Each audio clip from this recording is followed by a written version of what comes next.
One of the biggest eye-openers for us as a family was just recognizing that it's not about what you're removing and what you're walking away from, but casting a vision for what you want to walk toward, which is really true for everything. And so for me, that looks a lot like taking those same addictive tricks and tips and strategies that Silicon Valley uses to keep you addicted to your device and putting them into play in real life. My name is Lisa, mother of 8 and creator of the blog and YouTube channel Farmhouse on Boone. Join me as I share with you my love for creating a handmade home from scratch cooking and a little mom and entrepreneur life along the way.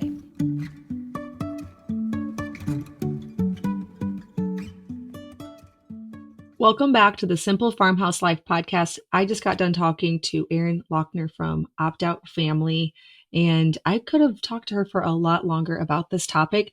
It was a good one, and I think she brings up a lot of points that I had not considered when it comes to social media and screens. I know a lot of us struggle with this, especially when trying to live the simple life. The apps and the distractions can be just about the biggest inhibitor of that. So I think you all are going to absolutely love this conversation. Erin, welcome to the Simple Farmhouse Life podcast. I'm so happy to have you. This is a conversation that a lot of people are having right now and need a lot of advice on because tech and screens are so necessary to our lives, actually. Like in a lot of ways, they are necessary. So it's not like we can just completely give them up. It's like when you're needing to go on a diet, you can't give up food. So it's one of those, I know it's not that crucial. Okay. But it's close as far as functioning in today's society. So tell us a little bit about yourself and your mission. Absolutely. My name is Erin Lochner. I am a former influencer, so I definitely understand we're speaking the same language about how vital it does feel like it is, certainly to people's employment, job opportunities, even in schools now. And I truly began kind of reassessing my relationship with technology as an influencer when my kids were born. We put some pretty hard boundaries in terms of not showing their faces, not sharing their names. And yet there was this feeling that where does this all end, right? If I stay on this track, if I'm still, writing online like I have been for 20 years, if I'm still doing that as they grow, I am going to have my phone in my hand more often than not. Mm-hmm. And I wanted to just kind of see what would happen if I just sort of stopped, if I quit social media, if I looked for other job opportunities, if I got really creative with the context that I already had and the relationships that I had and tried to find another way to do it. And even as an author, it does feel very odd to be publishing a book without social media. And I know it's not the norm, but I've always been the kind of person that says, if this is not the norm, can we make it the norm? Can we figure out how to make it our norm? And so our family motto became be more engaging than the algorithm. And as our kids aged, we thought it's really not enough to say no to devices. We have to say yes to something more. We have to figure out how to create a life where we're not kind of trying to escape from our screens. We're not sort of TikToking in the laundry room by ourselves. Mm-hmm. How do we build this family culture that is so very much engaging that when we do say no to screens, because we do, it's a non-issue. And so that's what we've done. That's where we're at now. It's been just a really wild journey. Yeah. Okay. So tell me about your social media usage. You're saying that you don't have it at all. Just completely off your phone, or maybe you don't even have a phone. I don't know. What is it like for you? And then also, are you parenting teens? I don't know what the age range is of your kids. Yeah, I do not have social media at all. And I run multiple businesses. It's very possible. My kids are, let's see, this is birthday summer. So they'll be 12, 8, and 4.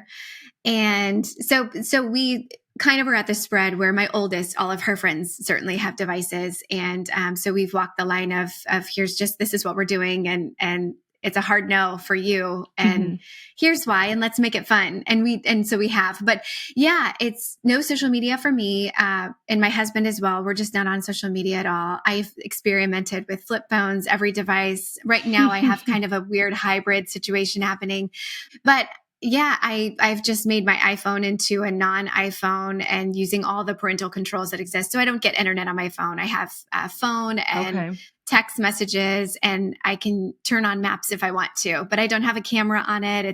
It's very minimal. It's kind of, I forget it a lot because it's so not useful to life. Right. Yes. Yeah.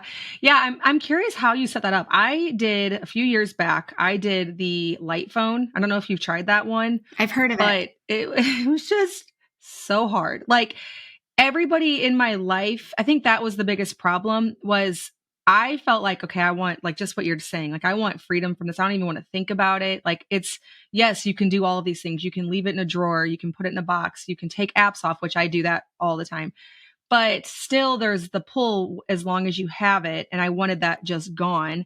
And so then I got the light phone and the like trying to communicate with other people, like text threads and photos, like my family, we constantly were sending each other photos and like my social media and my kids' social media is my family text group. Like my kids, I have teens, they don't have any smartphones or anything like that. And they always will take my phone to scroll through our family text thread because there's pictures, it's just very fun. Like whenever I think when some people think to post something on Facebook, like something personal, I post that to my family text group. Like that's such an active place. Like when something big happens or a kid says something funny, I don't go on Facebook. I just text it to my group. That's what my sisters all do.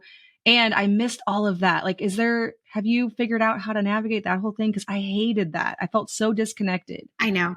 I love that for you. I love that that's a really engaging way to turn. Yeah. I love that that's a great social media replacement for them and for your kids. And, we have a video on optoutfamily.com teaching you how to kind of make your iPhone into a dumb phone. Okay. But for you, I would just say, keep that going for your kids and for you. And so just keep your camera on your phone, but you can still cut everything else out. I would just keep camera, text messages, and your phone, and maybe your maps or whatever. But yeah, it's very possible. I think you'll like it. Not having internet on the phone is probably the biggest thing that makes it keeps away all of those distractions away.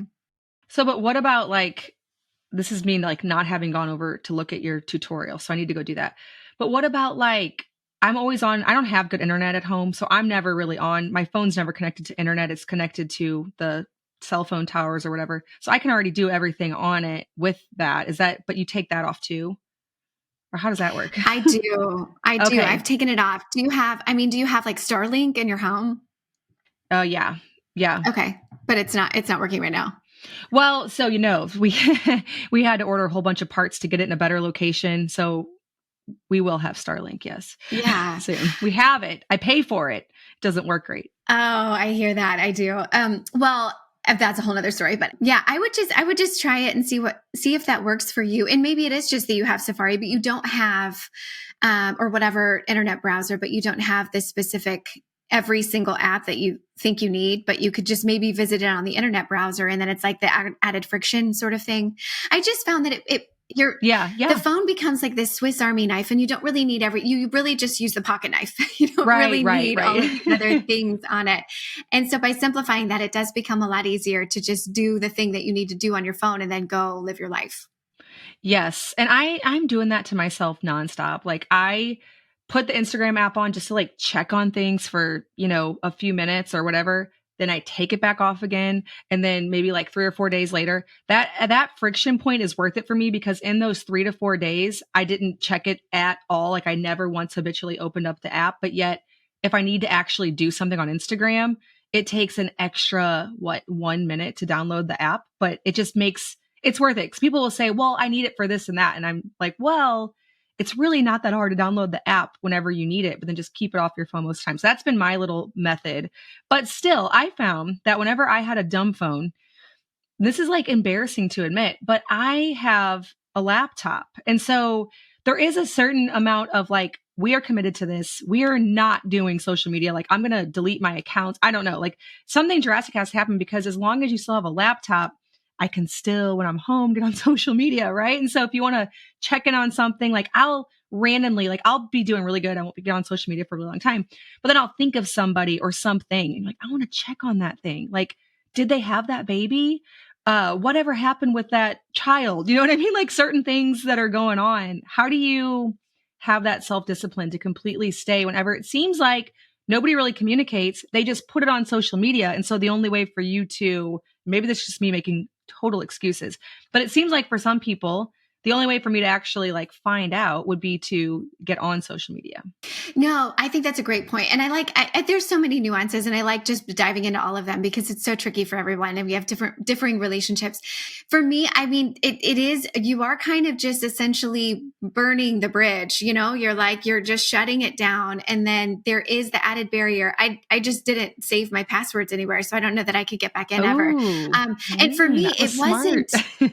I know it wasn't really actually even an intentional decision to leave social media forever. I just kind of stopped logging on, and I recognized, are these relationships, are these people that I actually like, can I bring a casserole to them when their dog dies? Or can Okay, we, yeah. like, is there a way for me, should we even be that close?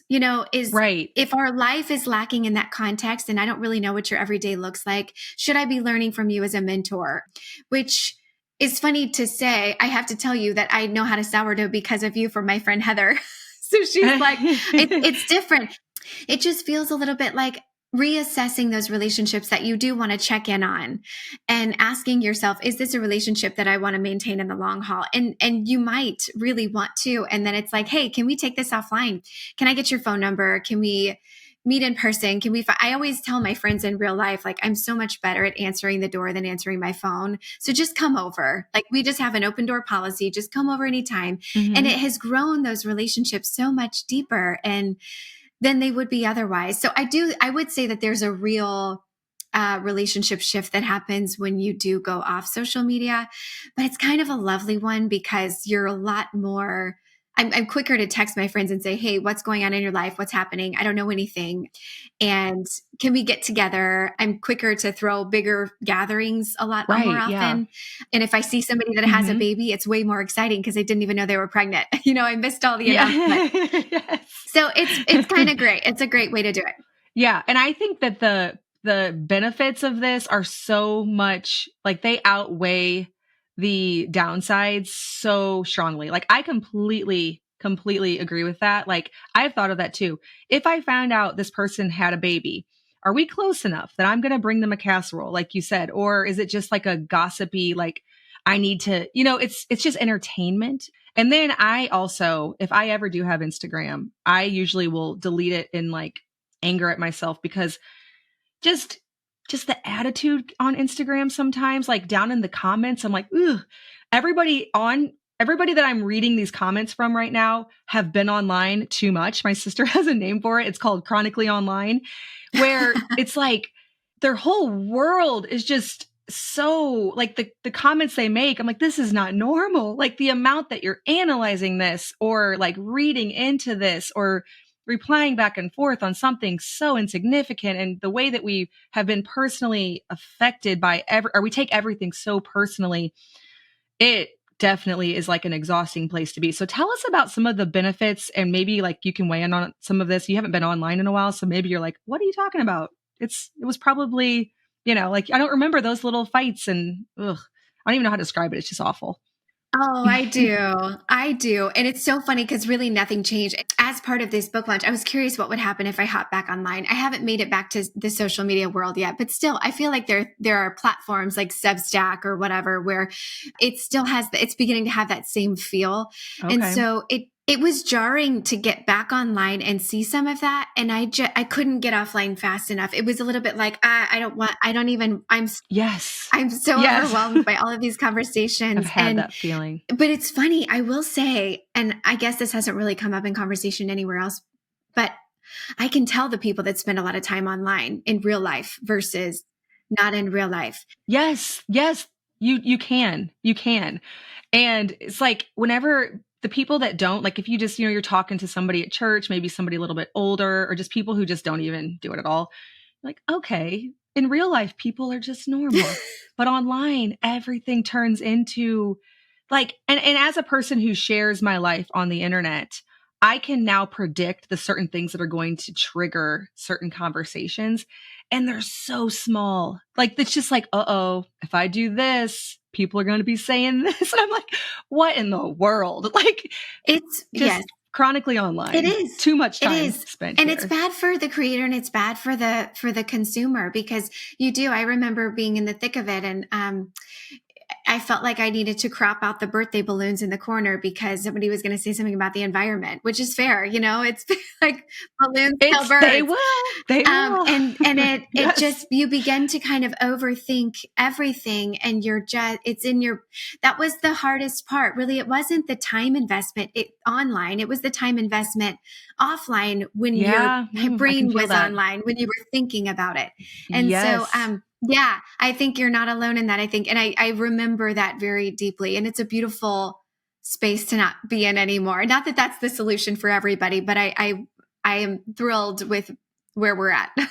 Yes. Yes. I think it's the constant feedback. And then there's feedback on the feedback. Like people like respond and it turns this little tiny itty bitty thing into like this big thing. It's like, how are we here? Like it was just a birthday balloon, you know, like Yes. Yes. every little thing. So with you, you said like most people probably aren't going to completely get offline. And I think I can agree with that. What's like the spectrum you see, or how do you walk people at least into a better relationship with tech if they're not going to completely, like I personally, I feel like I have too much writing on having accounts, but I do have my own ways of like distancing myself from it. So what are some of the things that you suggest people do? Well, the book is really geared toward families, but I think it can be tailored to anybody. I would say one of the biggest eye openers for us as a family was just recognizing that it's not about what you're removing and what you're walking away from, but casting a vision for what you want to walk toward, which is really true for everything. And so Yeah. for me, that looks a lot like taking those same addictive tricks and tips and strategies that Silicon Valley uses to keep you addicted to your device and putting them into play in real life. And I will say too, I'm really unapologetic about the fact that not everyone, I think the narrative for so long has been moderation and well-being and digital tech wise or whatever, which those are all really great messages. But I think we are reaching a point where for some people, moderation is impossible. And for some people, you Yeah. have to just say like, I'm out, I don't want this. And Mhm. I'm more interested in finding solutions for those people. What does it look like to be all out? How do you board a flight without the itinerary being sent to your QR code situation? How do you order something at the menu at a restaurant when everything is Mhm. online? So I like those. So I like building those solutions for those people because you do run into all these things when you try to switch out. But if you do feel like you have to have the one toe in, one toe out, I think just be really mindful that you're going to actually need more support to moderate than you would need if you were just Yeah, full it's going on to be out. harder. It's harder. It's harder. Mhm. And you have to choose that. You really just have to go into it knowing that, because for a long time, the conversation was that everything in moderation makes it easier. And it really Yeah. truly doesn't. We're not working with, it's like, there's a reason that sobriety is encouraged for certain people. And I think this is exactly the same thing. Being tech sober should not be seen as something to be afraid of. It's Yeah. very possible. Yeah. I think you're right. I think that was definitely the thought process I had whenever I got my dumb phone. I was like, you know what? This is just doesn't make sense having to fight this battle all the time. Why not just completely step out of it? And of course, I didn't like get rid of my accounts. And so I still had them. And so at some point I could still get on my laptop. But I like your idea of casting a vision for something better. What does that look like? Like for people who, it's been like impossible to put a bunch of, rules in place and get them to the point where they actually can do it. But then getting you excited about something else does seem to make sense. So how do you, like, what kind of vision are you casting, or what does that look like for you? One of the things that we did in our home was we stole it from TikTok. TikTok doesn't have any starting cues. So, there's no starting cues, and the a lot of people, I just interviewed so many teens for this book, and all the teens were talking about how it's like there's a party already going on in your house in TikTok. And so it's so easy to hop in. You want to see what's happening and what's going on. And then TikTok has also removed all of the stopping cues. So you really, ask yourself, are you hopping on for 5 minutes, but it's actually an hour? You really couldn't tell. There's no sense of time. And so, Right. there was a season where this is just silly, but it worked. I removed all stopping cues in our house. I took the clock off the wall, and I was like, I had littles at the time, and I was like, let's just see what happens if I don't stop anything that's happened. If I don't direct, if I don't coerce, if I'm just whatever, today's a play day. What do you guys want to do? It's a free for all. If they want to go outside in the dead of winter, I'm not going to create a stopping cue by saying, come in and put on your coat. I trust you. Let's just see what happens.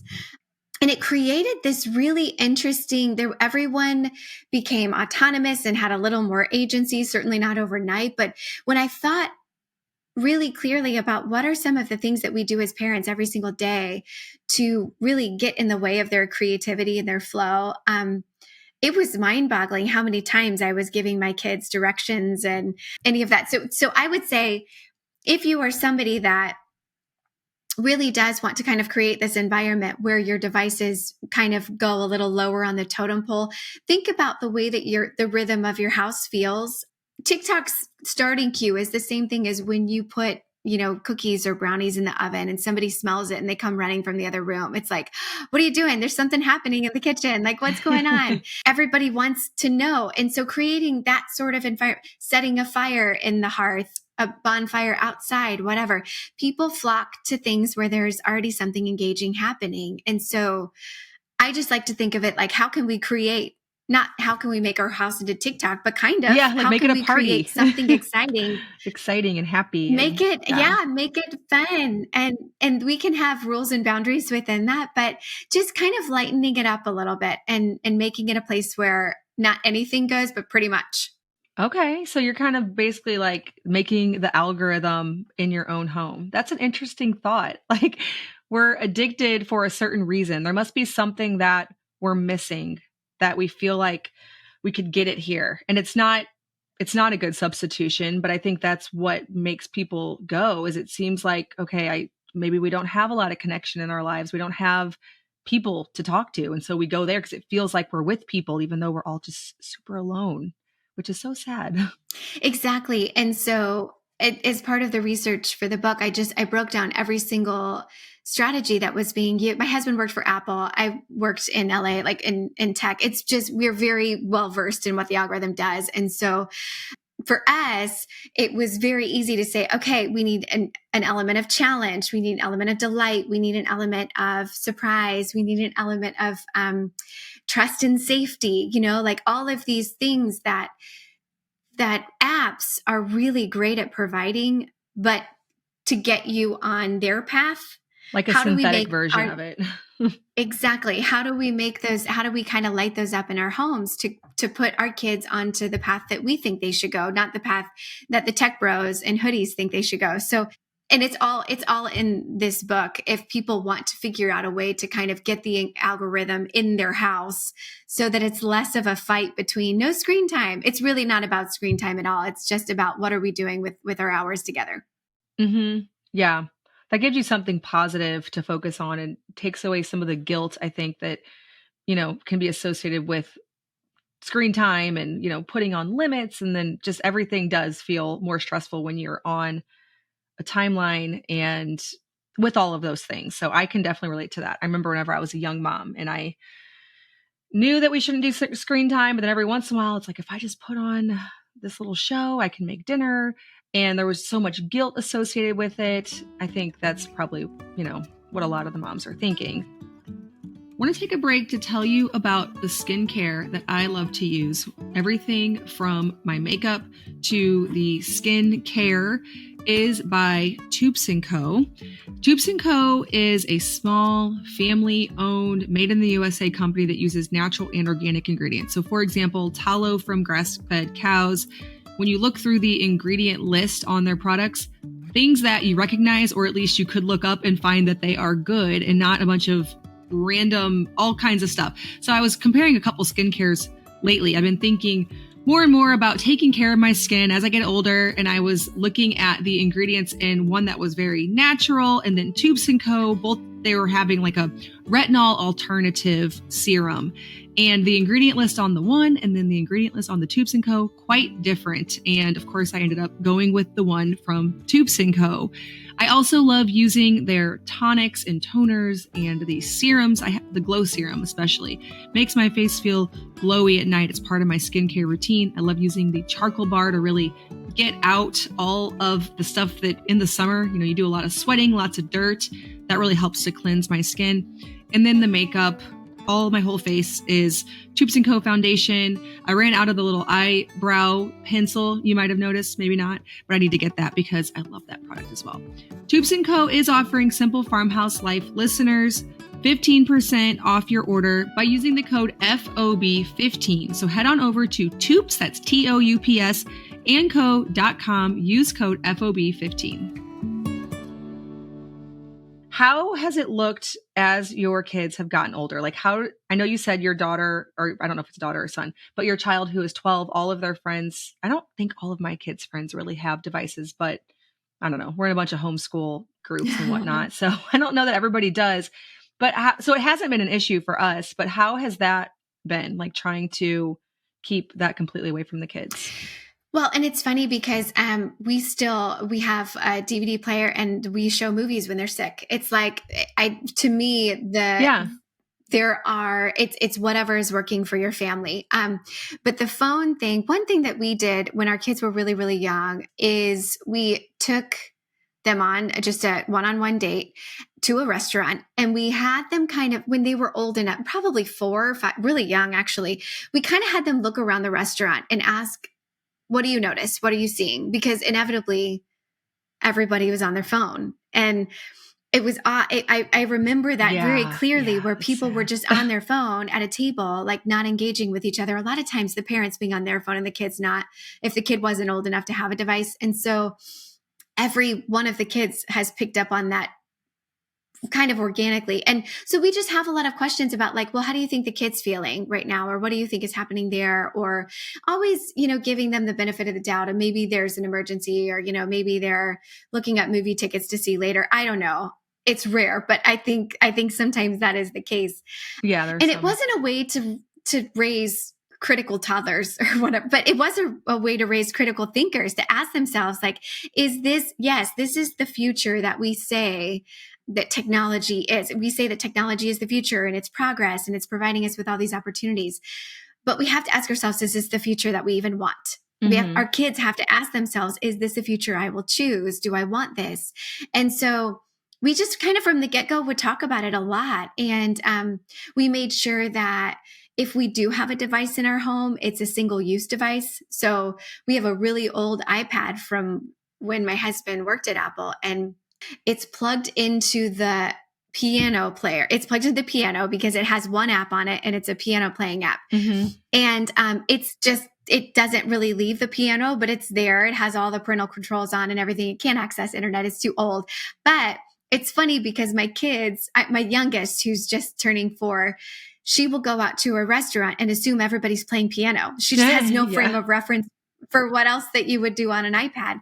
And so there's a lot of that where they're mindful of other people using it, but they don't really know, the young ones don't really know why or what they're using it for. They don't really know any different.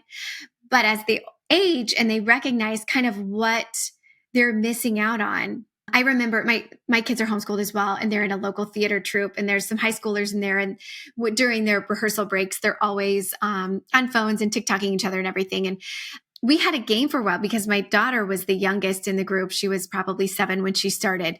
And I didn't want her to just all be looking at everybody's devices all the time, like, want to see this and want to see this. So I just challenged her, my husband and I, what would happen if you just said like, oh, no, thanks. I can't look at your device. And every time you said that, we would go get ice cream. What would happen? Do you want to do it? Ooh. You want to not do it? Does that feel good?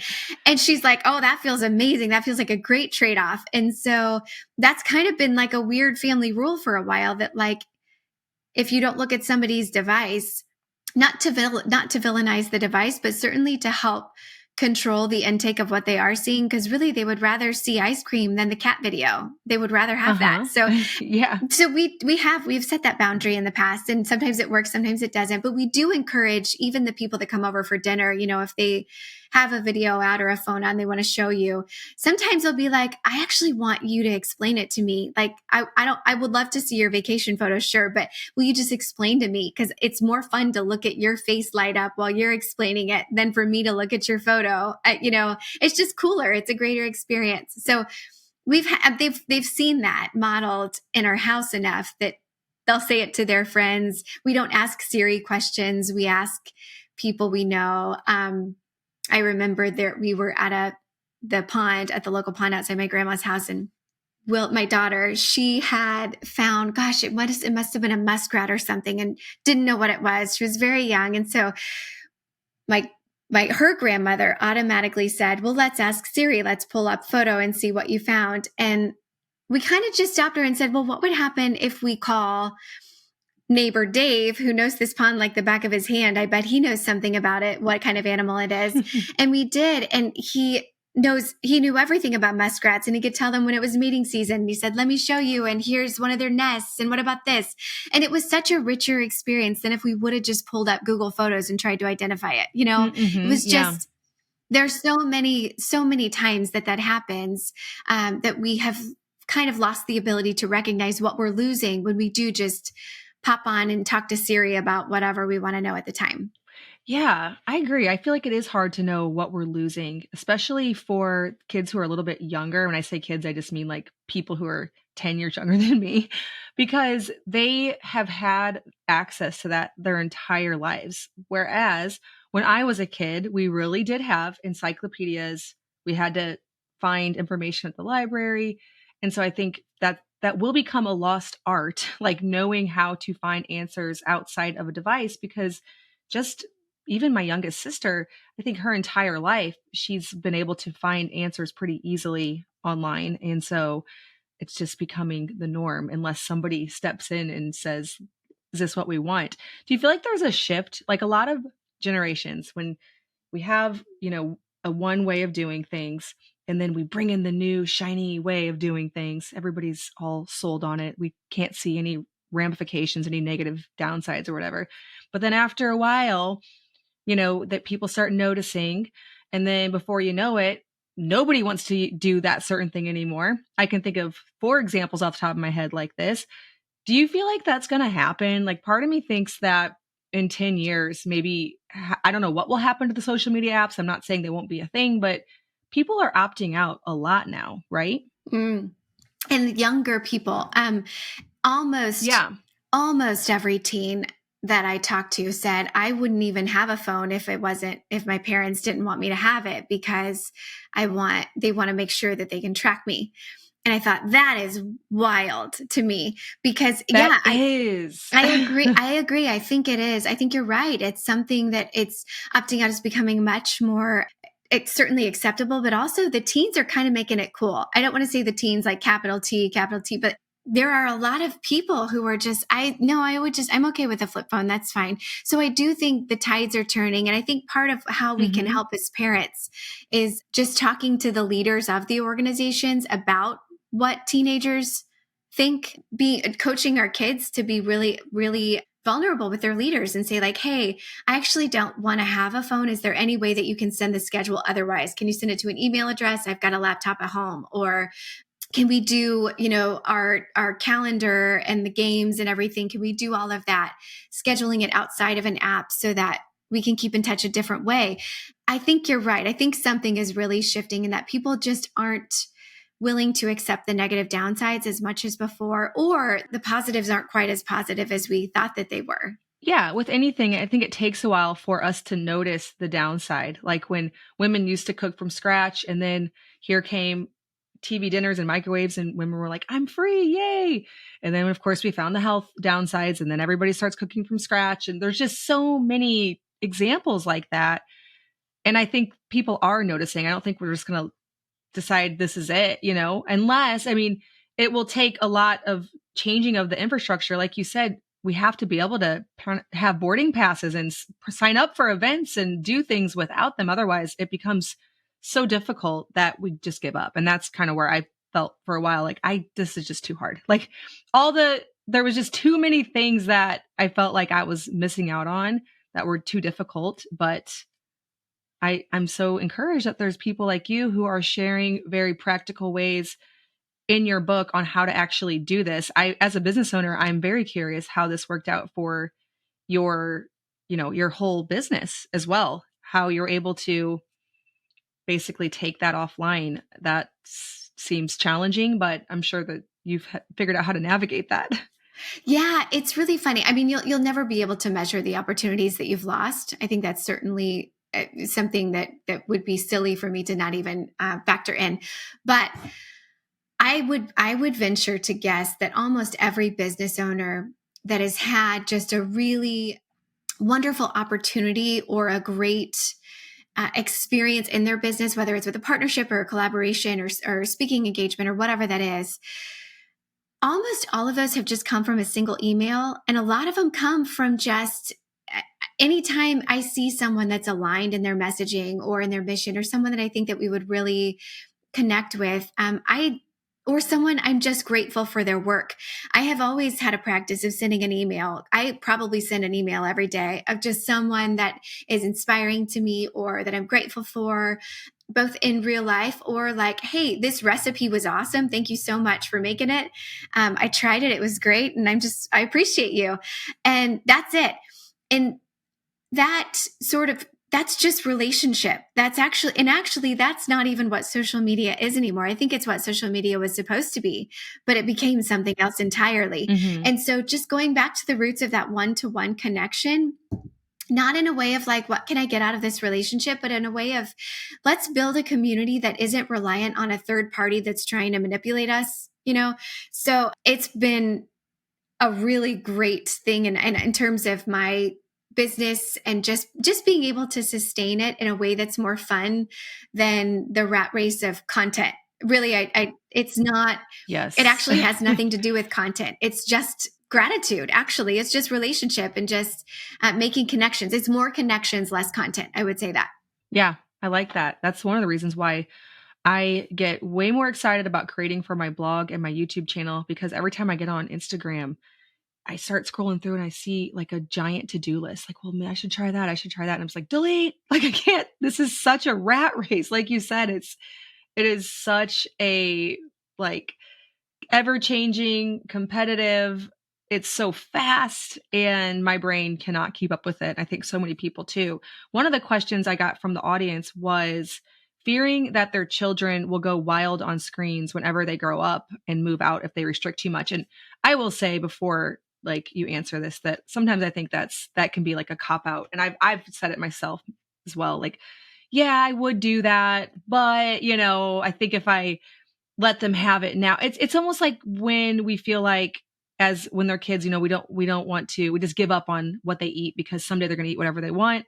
But there's a precious little amount of time that you do get to, shape their influences, give them a certain childhood, give them a certain health. And so what would you say to that? I think that's a fantastic question. I think if we show people what's good, they're drawn to what's good. They're drawn to that. And I would say just exactly like you. Yes. It's the same conversation as like, if you feed them all organic, all natural avocados, whatever, then when they get a chance to go to the grocery store, they're going to pick all the candy because they've never had it. It's a big deal. But my daughter who's 12, we just went on a road trip to an elephant sanctuary. It was very cute. But anyway, we just ate car snacks and we ate whatever we wanted. And on the way home, it was only 2 days. And on the way home, we were both like, oh, we feel miserable. Like this was, yes, our gut does not feel great right now. And I truly think I have seen it happen. It is the same thing where, yes, raising them in an environment, I don't think it's this overly controlled experiment where they're going to go wild on the other side. I think it's teaching them to love what is good and to be surrounded by what is nurturing and nourishing, just in the same way that food is. Mm-hmm. And teaching them to spot the lies. That's something that my mentor says all the time. But recognizing that all of these cultural voices where it's like, oh, you're missing this and you're missing this. And isn't this hilarious? And TikTok makes me more creative, which is the biggest lie ever, because you're creating, Oh, yes, but you're not creating for you. You're creating for creation's you're sake. And yes, so and to make sure it performs. That's a whole different thing. exactly, it's a whole different thing. And so I think it's funny that the most, at least when I was in social media, this could be wrong, but there was a time in which the most viral moments, the ones that were always, showing on the Today Show, 11th hour, or whatever, were those simple, the funny thing the kid said in the car, or the dad sharing a tea party moment with his kid, or like a truly hilarious fail that everybody can relate to. Those were the moments. It wasn't the flashy, like banner stuff. It was the simple, happy, like moments that were in a home. Those are the ones that go viral. And I think those are the memories that we're trying to make with our kids. And I think if they recognize the good in those, if they can learn to value those without all the excess of what they should be valuing and what would go viral and what would be better than this and all of, I don't see a way that it would be possible that they would grow up and want the false version of reality. Right. Yeah. I think that's a really good answer. And as you were saying it, it made me remember that I grew up with zero technology because I was born in 1985. And so we didn't have any of that. And because I can remember just time outside running down to the creek with my cousins and jumping on hay bales and all of the memories I have of childhood, that's what makes me know that I hate this. And so I think being able to show them that is probably the only way that they're going to know that there's something outside of it, that there's good things whenever they actually get outside, smell the fresh air, relate with real people. So I think that's a really good answer. You're exactly right. Yeah, you're exactly right. That Just makes a point them lot to of what's good. sense. And then they can choose, Hmm. our plan is that when they turn 18, they can decide. When they start driving, we'll keep a flip phone in the glove compartment for emergencies. That's fine, no problem. When they move out, then, or when they can afford their own phone, and we're just not going to buy them a phone. So it's like, Yeah, they yeah, can do buy whatever they whatever want. phone you want to buy, Yeah. and let us help you be a resource. Here's all the phones we've tried, and here's all the methods we've tried, and here's what worked really well. And you saw, remember this? So, and truthfully, the world is changing so fast that my hope is the tide will kind of shift a little. I'm not looking for a pendulum swing. I mean, maybe I am. You I never am a bit of a know. hippie, but I think things are going to be a lot better for our kids. And I hope we can be part of that for them. Yeah. And like you said, the flip phone when they start driving. I read a book recently about the stress. This is totally unrelated, but you were saying the reason why kids have phones is because their parents want to track them. And I read a different book recently talking Hmm. about the stress that even whenever kids don't feel like I'm not stressed, I'm fine. The stress that being monitored actually puts on kids. Now I'm wrestling with do I actually think it'd be a good idea to track my 16-year-old? Because apparently that's not the best idea, even though it's really tempting as a mom to think, okay, now I can actually not worry. But that's a whole thing in itself, the negative side of tracking and keeping such close tabs on teenagers who should at some point have a little bit of independence and freedom. So I don't know if you've heard about all that, but that's an interesting study I've been reading into. Oh, yeah. It's really, well, there's a trust and safety chapter in this book because that was hands down what I heard so much, that it was really the parents, and even the facial recognition apps at summer camps where you can kind of check in. I don't know if you know about this. You can No. send a photo of your child's face, and then that summer camp will use AI to send you any photo of that child from their week at camp. It's just So weird. Like, it's tempting as a it's so parent, but weird. it's not right. Like, you know what I mean?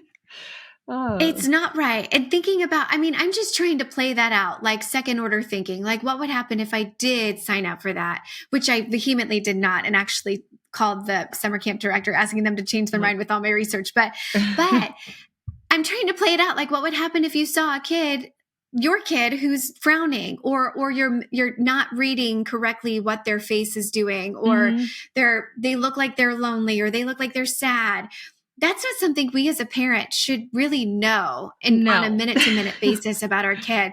And that's what I think about when I see a lot of these phones for kids that you're kind of attached to their text conversations and you can sort of monitor and see everything. I actually don't want that. I don't want to be a part of all of their conversations. I don't want to be their Yeah. content moderator. I want to be their mentor. I want to be their parent. I want to be their guide. And I don't want to moderate them or track them. And truly the only way that we can trust our kids is to trust them.